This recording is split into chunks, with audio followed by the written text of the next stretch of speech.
Hi, welcome back. So, in this vlog, I'm going to be talking about chapter 6, which is just like it just talks about like organization and like all the different things that need to go, all the different aspects of organization that need to go in your paper in order for it to be a really good paper.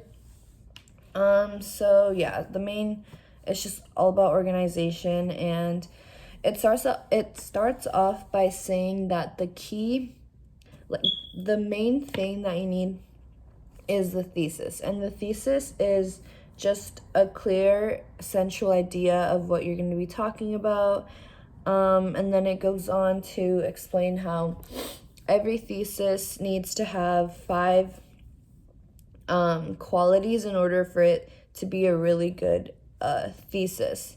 So the first quality that it should have is that it should be a simple sentence, and it only states one idea, which is what your essay is going to be about.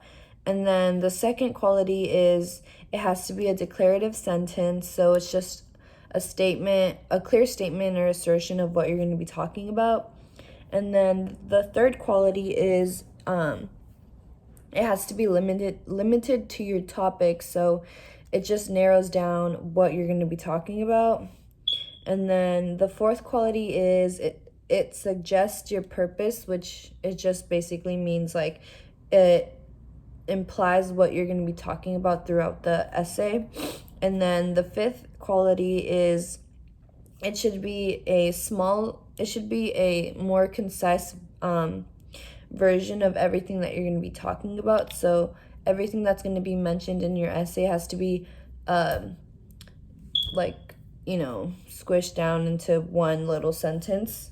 And then the chapter goes on to talk about like different outlines that you can use, and it really emphasizes that outlines are really important when you're writing like an essay or anything like that, because it's like it just like allows you to see like the relationship between everything that you're going to be talking about. And then it just helps, it's like really useful, and it helps you plan and develop your ideas. And then it also talks about the different forms of organization. So there's 3 basic ways that you can develop your outline. So the first one is so the first sequence structure is called a chronological sequence. That's just where you organize all your ideas in like the form of time. So it's like the earliest things go here, and then the more recent things go at the end. So it's like the steps in a process. So it's like 1, 2, 3, 4. With like 1 being the first thing that happened, and then 5 being the last thing that happened. So that's the first structure that you can use. And then the second type of structure is called spatial structure. So that's like the development of your idea through space or in like a direction. So an example of this is like makeup artists, they start with like the eyebrows and then they end with the lips, so that goes from like top to bottom. And then the third form of sequence structure is a narrative one. So that's just like telling your essay in like a story form, so from like the beginning to the end of the story. And then